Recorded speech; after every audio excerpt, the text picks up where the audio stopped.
Бейнебаянды бастамас бұрын айта кетейін. Каналға аз ғана адам жетпей тұр.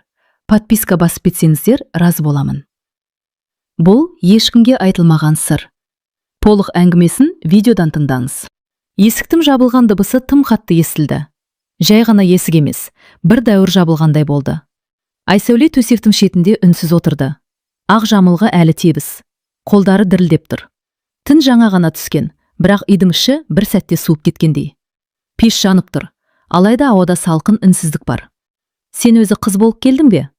Бұл сөзді күйеу емес, енесі айтты. Дауысы айқай емес еді, бірақ сол тыныштау сүйектен өтті. Айсәуле не дерін білмеді. Тамақтан түйін тұрған бір сөз шықпай қалды. Төсек қызыл болмады ғой. Сол сәтте Айсәуле өзін тірі адам емес, айыпталушы сезінді.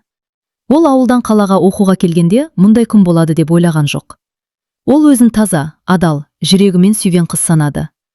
Бірақ бұл үйде адалдықтың өлшемі басқа екен. Босаға сыртында аяқ дыбысы естілді. Бұл күйеуі Ержан. Ол ештеңе білмегендей кірді. Анасына бір қарады да, көзін тайдырды. «Шай қойдыңдар ма?» деді ол.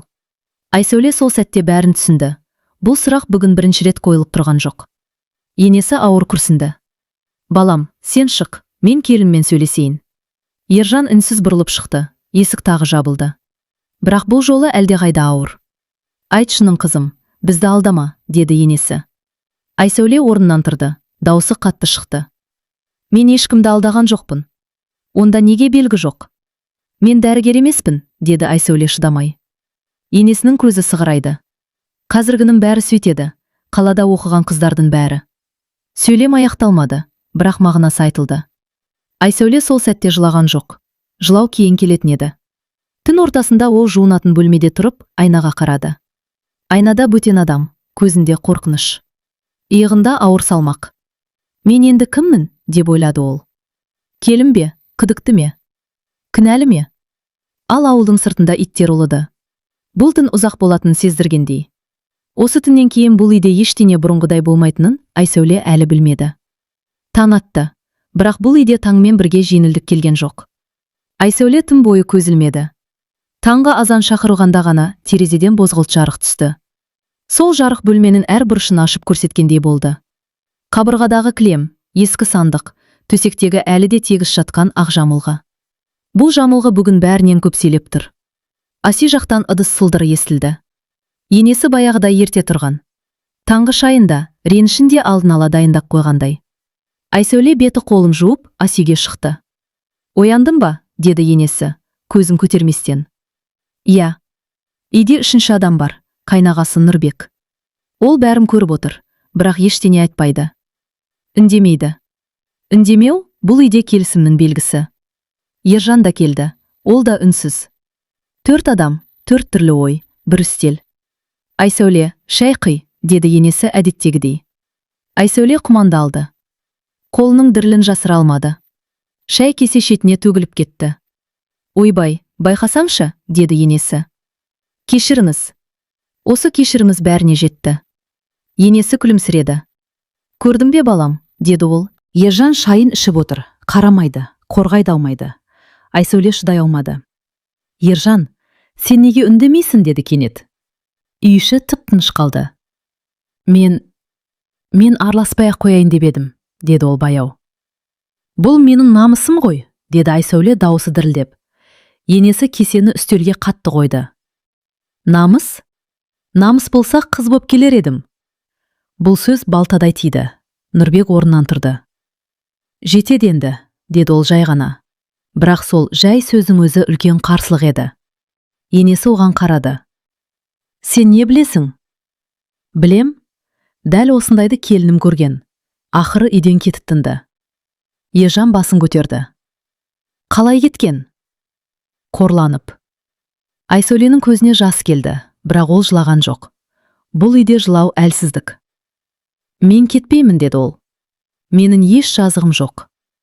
Енесі орнынан тұрды. «Онда дәлелде». «Қалай?» «Дәрігерге барамыз». Бұл сөз сот үкімі сияқты естілді. Ержан үндемеді. Үндемегені келісім. Сол күні ауылда сыбыс тарады. Келін таза емес екен.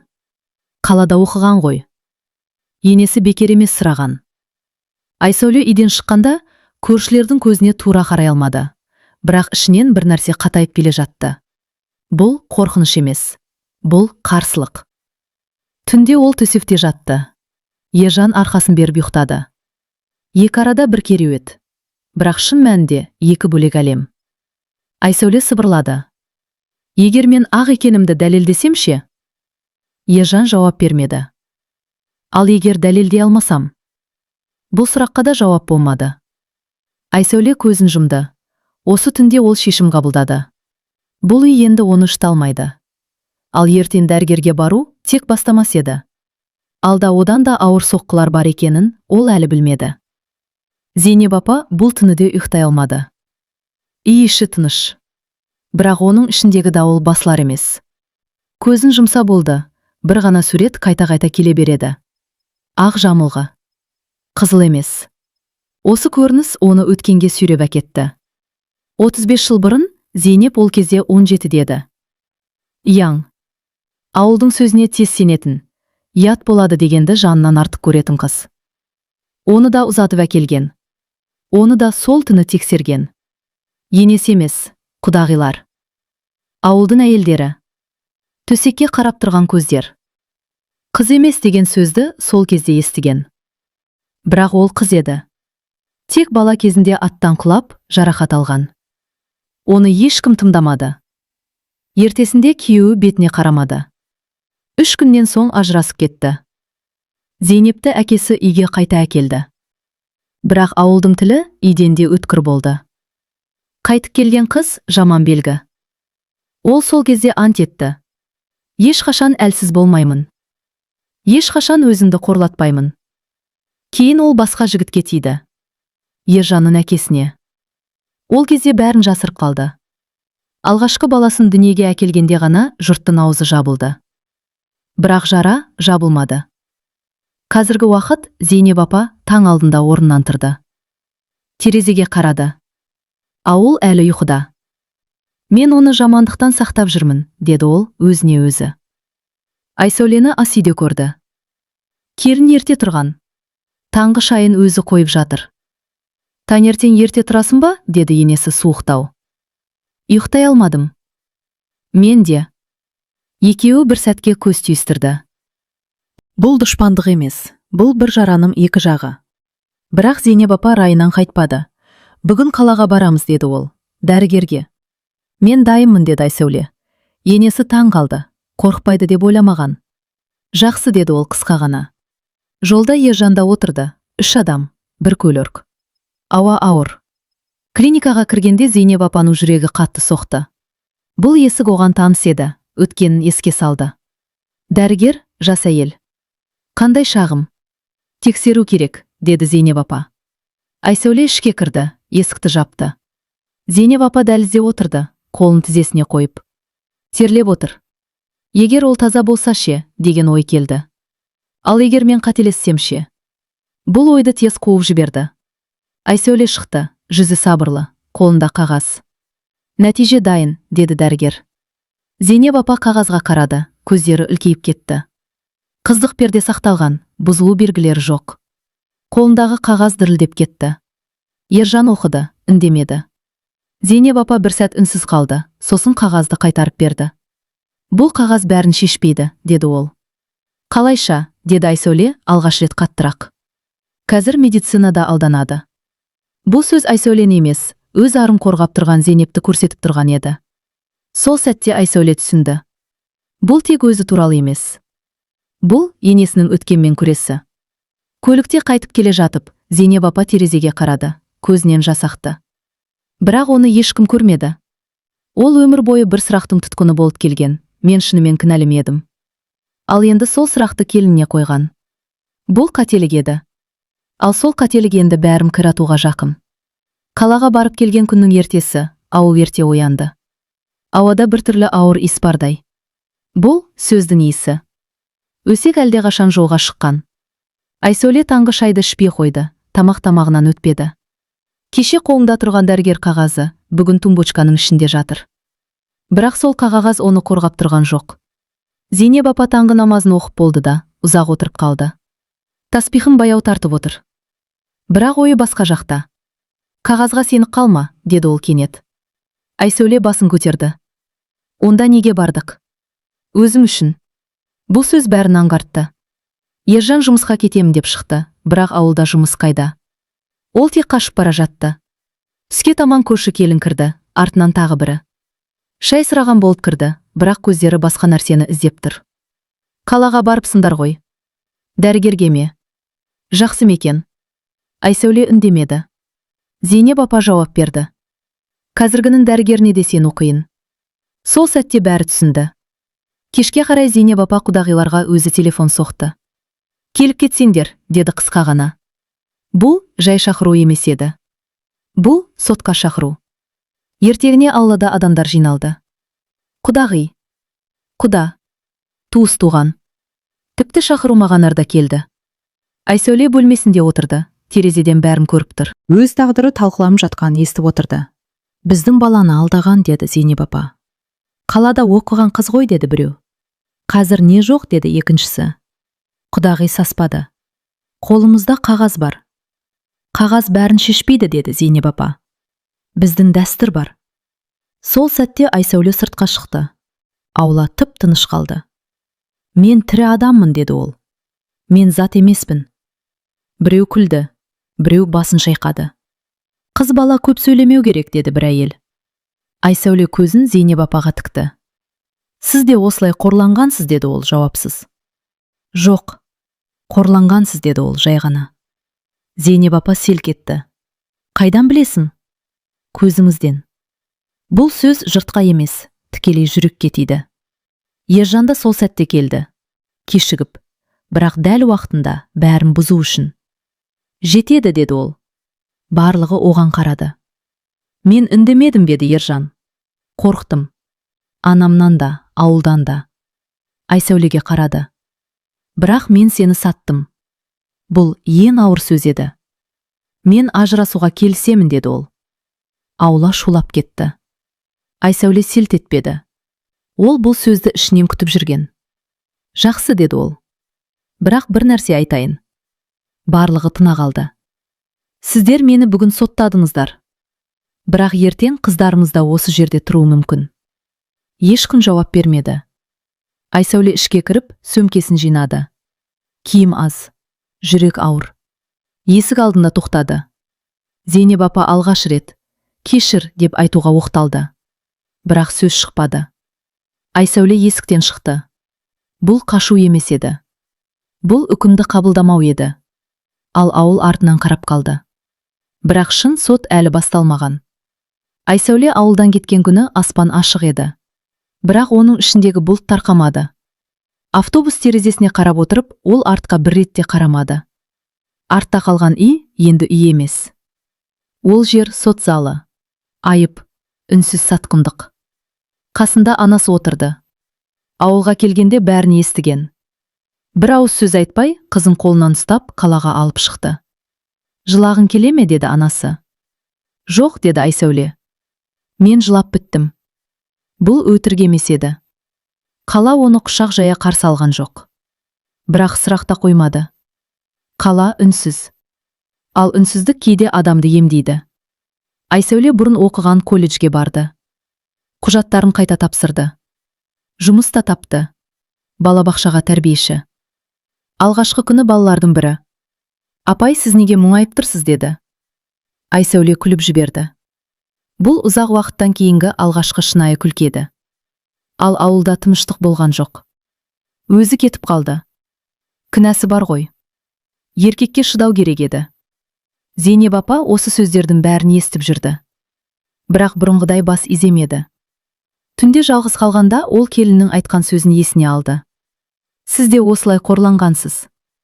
Ол өз жарасын алғаш рет мойындады. Ержан үшін ажырасу жеңіл болды. Ал Аруждан ауыр. Жұмыста отыра алмайды. Достарымен күле алмайды. Дұрыс істедің, деді біреулер. Анаңды тыңдадың. Бірақ түнде ол өзін өзі ақтай алмады. Айсәуленің даусы құлағынан кетпеді. Мен тірі адаммын. Бір күні Айсәуле жұмысқа бара жатып, әлеуметтік желіден бір жазба көрді. Қалаға кетіп, өзін ақтағысы келген келін. Астында пікір көп, бірі жамансыз, бірі мазақ. Айсәуле телефонды жапты, бірақ үнсіз қалмады. Ол өз парақшасына жазды. Мен ешкімді ақтауға міндетті емеспін, мен өзімді жоғалтпауға міндеттімін.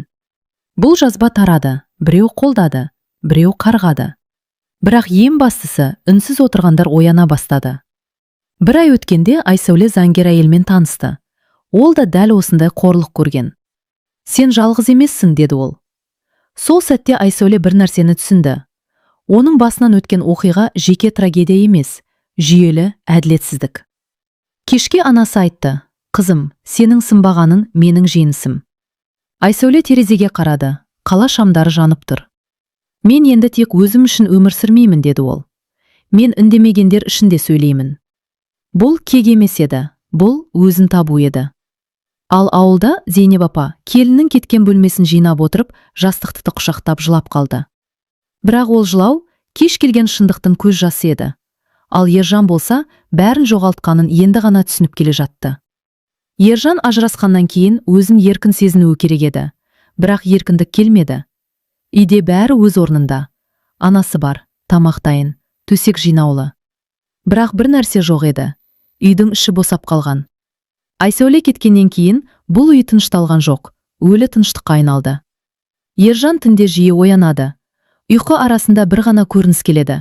Айсәуле ауылда тұрған күйі, сөмкесін қолына ұстап, артына қарамай кетіп бара жатыр. «Тоқта», дейді ол түсінде, бірақ даусы шықпайды. Оянады, жүрегі дүрсілдейді. Ал шын өмірде де ол сол кезде үнсіз қалған. Ержан сыртқа шыққанда бұрынғыдай емес. Еркекке тән бедел сақталғанымен көзқарас өзгерген. «Әйелімді ұстай алмадың, өзі кетіп қалды». Бұл сөздер оны емес, намысын тырнап өтеді. Ол алғаш рет түсінді, үндемеу еркектік емес. Зейнеп апа ұлым күнде көреді, бірақ ол бұрынғыдай емес. «Балам, дұрыс істедің», деп айтқысы келеді, бірақ аузы бармайды. Ержан бір күні шыдай алмады. «Апа, егер ол шынымен ақ болса ше», деді. Зейнеп апа тоқтап қалды. «Сол қағаз бар ғой», деді ол жай ғана. «Ал біз соған сенбедік», деді Ержан. Бұл сөз екеуінің ортасына тас болып түсті. Бір кеште Ержан Айсәуленің әлеуметтік желідегі жазбасын қайта оқыды. «Мен өзімді жоғалтпауға міндеттімін». Бұл сөз оны қалаға алып келді. Ол Айсәуле жұмыс істейтін балабақшаның қасына келді. Кірмеді, күтіп тұрды. Айсәуле шықты, күлген күйі. Баланың қолынан ұстап. Ол оны көрді де тоқтап қалды. Ержан жүре алмай қалды. Бұл бұрынғы Айсәуле емес. Бұл сынбаған адам. «Сәлем», деді ол әрең. Айсәуле басын изеді. «Не керек?» деді ол суық емес, бірақ алыс. «Кешір». «Кешіру шешім емес», деді Айсәуле. «Мен қателестім». «Қателік байқамай жасалады. Сен таңдадың». Бұл сөз Ержанды іштен сындырды. «Мен қорықтым», деді ол. «Ал мен жалғыз қалдым», деді Айсәуле. Олар үнсіз тұрды. «Қайтып кел», деді Ержан. Айсәуле жымиды. «Мен кетіп қалған жоқпын, мен өзімді таптым». Сол күні Ержан анасына бәрін айтты.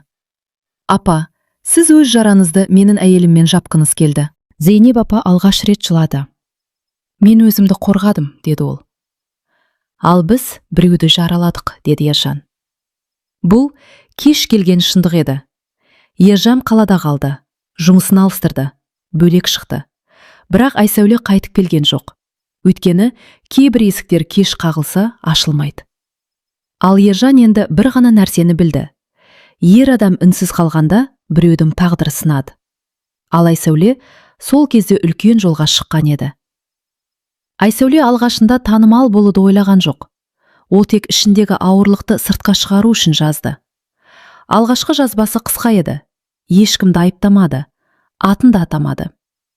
Кейде әйелді бір үйден емес, бір сөзден қуып шығады. Бұл сөйлемді мыңдаған әйел оқыды. Ал мыңдаған ер адам үнсіз қалды. Келесі күні жеке хаттар келе бастады. Мен де дәл солай кеттім.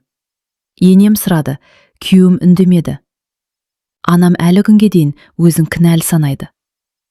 Айсәуле әр хатты оқыды. Әр хат бір тағдыр. Ол сол түні ұйықтай алмады. Бірақ бұл жолы қорқыныштан емес, Бұл жауапкершіліктің ұйқы бермейтін түні еді. Заңгер әйелмен бірге шағын кездесу ұйымдастырды. Кітапханадағы тар зал, 10 шақты әйел. Бірақ сол 10 әйелдің көзінде жүздеген әйелдің көз жасы бар еді. Біз заңды өзгерте алмаймыз, деді заңгер. Бірақ үнсіздікті бұзамыз, деді Айсәуле. Ол сөйлегенде дауысы қатты шықпады. Бірақ бәл тиді. Бізді кінәлі етіп көрсететін дәстүр емес. Бізді қорғай алмайтын қорқақтық. Залда үнсіздік орнады. Бұл қорқу емес, бұл ойлану еді. Бірақ үн көтерілген жерде қарсы дау туады. Әлеуметтік желіде жаңа жазбалар пайда болды. Ұятты ашық айтып, отбасын бұлзады. Қазақы тәрбиені жоққа шығарады. Еркекке қарсы қояды. Айсәуле алғаш рет қатты ауырды. Бірақ артқа шегінбеді. Мен еркекке қарсы емеспін, деп жазды ол. Мен қорлыққа қарсымын. Бұл жазбадан кейін қолдаушылар көбейді. Ер адамдар да жазды. Мен үндемегенмін, енді өкінемін. Қарындасым осыдан өткен. Бір кеште бейтаныс нөмір қоңырау шалды. Айсәуле ханым, біз телебағдарлама жасаймыз. Тікелей эфирге шығасыз ба? Ол тұрып қалды. Эфир жай әңгіме емес. Бұл бетке айтылатын шындық. Шығамын, деді ол бір сәттен кейін. Жарық, камера. Журналистім сұрағы. Бұл жеке мәселе емес пе? Айсәуле тура камераға қарады. Жеке болса, мұндаған әйел бірдей жыламас еді. Студия тынышталып қалды. Сіз кек алып жүрсіз бе? Жоқ, мен қызымды қорғамақпын. Ол әлі дүниеге келмесе де. Бұл сөз эфирден кейін елге тарады. Сол кеште Зейнеп апа теледидар алдында отырды. Қолындағы шай суып кеткен. Экранда Айсәуле. Сабырлы, тік, сынбаған. Мен бір ененің емес, деді Айсәуле. Бір қоғамның сұрағына жауап беріп жатырмын. Зейнеп апаның қолы дір етті. Мен не істедім, деді ол сыбырлап. Ержан да көрді. Сөзді емес, көзді көрді. Ол көзде реніш жоқ еді. Сол үшін ауыр болды. Ол менен де биікке шықты, деді ол өзіне. Бірақ табандылықтың бағасы бар. Бір күні Айсәулеге Қоқан-Лоқы келді. Тоқта, әйтпесе, ол алғаш рет қорықты. Бірақ кейін бір ғана жауап жазды.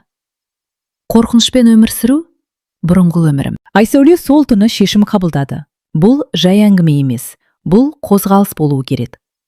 Біз қорланбаймыз, деді ол кездесуде. Біз үндемейміз. Осылайша бір әйелдің тағдыры көп әйелдің дауысына айналды. Ал бұл дауыс енді ешқашан бұрынғыдай тұншықпайды. Алда ең ауыр кездесулер бар еді. Өйткені өткенмен бетпе-бет келу әлі алда. Зейнеп апа сол түні алғаш рет қорықты. Бұрын ол адамдардан, сөзден, ұяттан қорқатын. Ал бұл жолы өзінен қорықты. Теледидар әлдеқашан өшіп қалған. Бірақ Айсәуленің дауысы әлі құлағынан кетпеді. Мен бір ененің емес, бір қоғамның сұрағына жауап беріп отырмын. Зейнеп апа таспихын қолын алды, бірақ саусақтары жүрмей қалды. Я Алла, деді ол. Сөзі ары қарай шықпады. Түн ортасында ол түс көрді.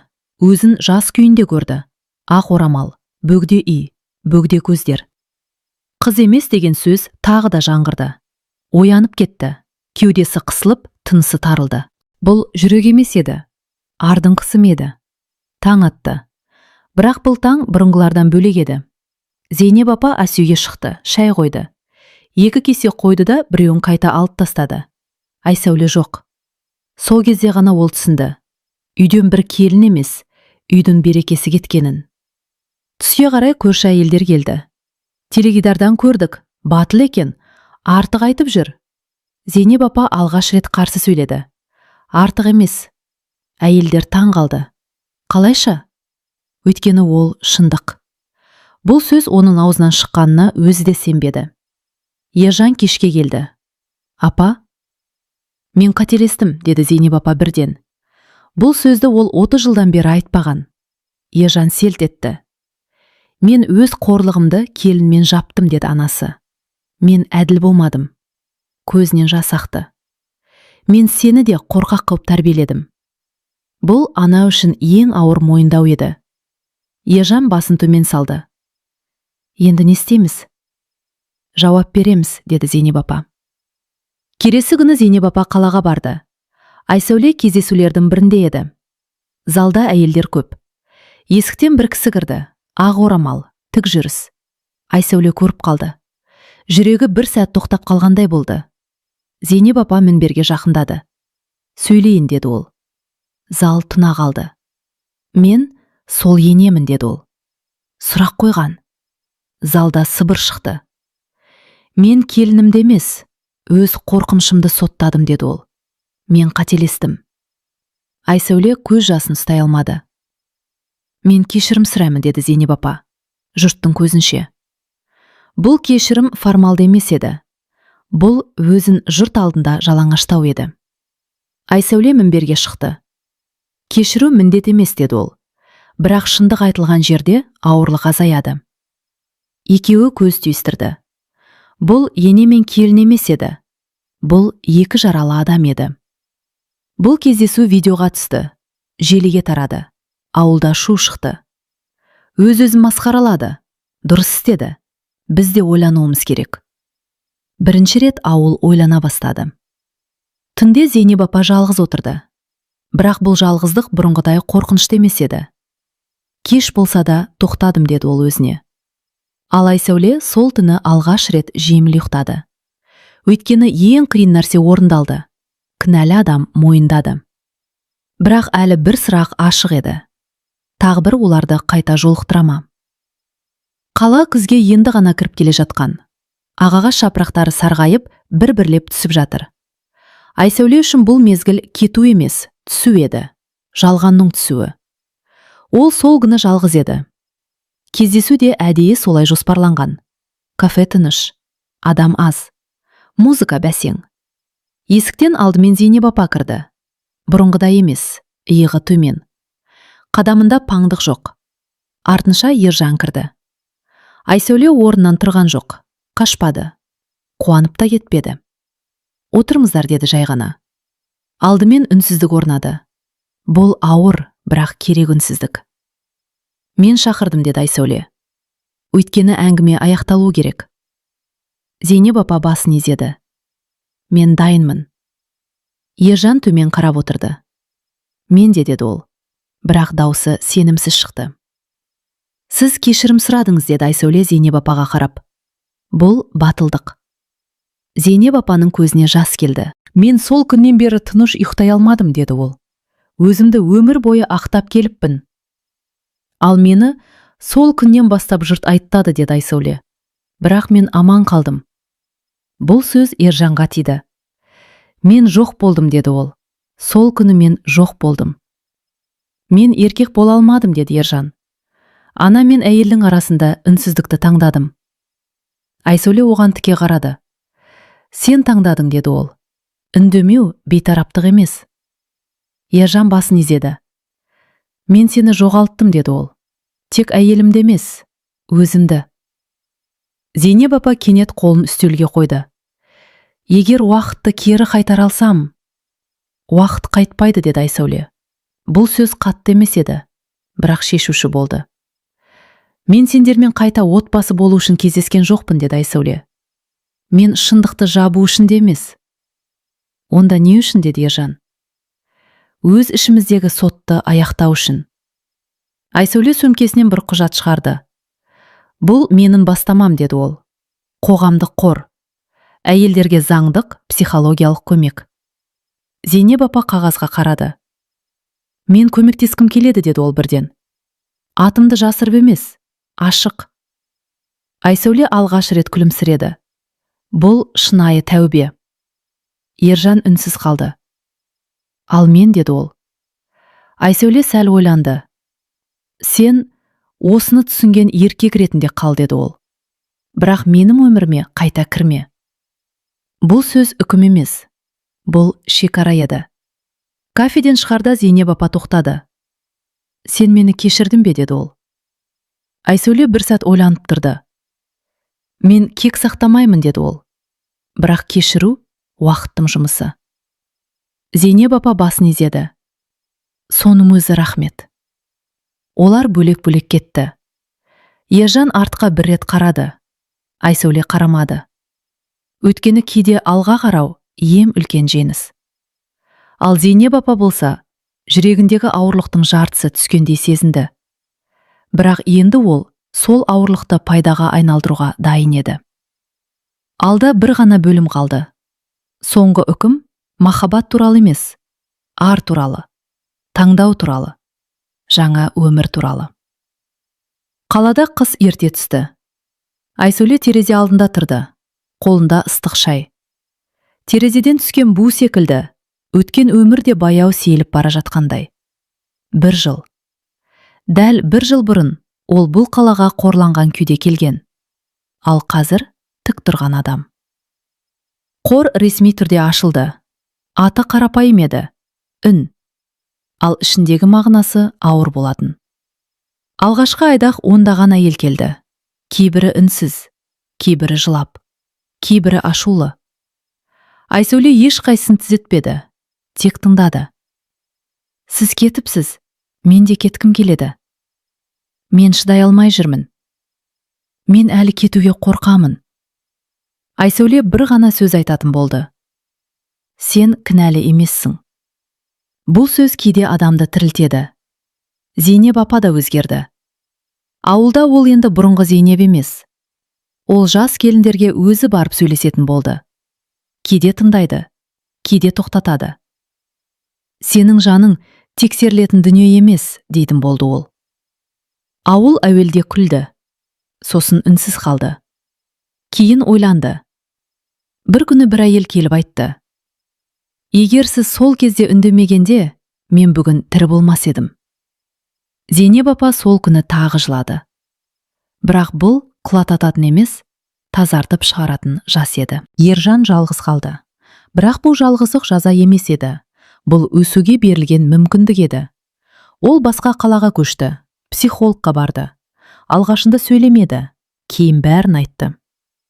Мен еркек болуды анамды тыңдау деп ойлаппын. Ал шын еркектік әділдік екен. Бұл түсінік оған қымбатқа түсті. Айсәулеге ол енді жазбайды, қоңырау шалмайды. Бірақ бір кездесуде айтқан сөзі есінде. Сен менің ең ауыр сабағымсың. Қордың бір жылдығына арналған кездесуде Айсәуле мінберге шықты. Зал толы. Әйелдер, ер адамдар, жастар.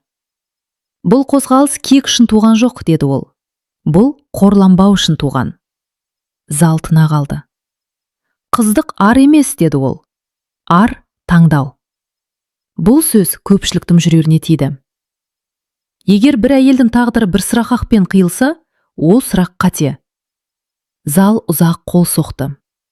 Кешке Айсәуле жалғыз қалды. Ол айнаға қарады. Сол баяғы қыз. Бірақ енді басқа. Мен жеңдім бе деп ойлады ол. Жоқ.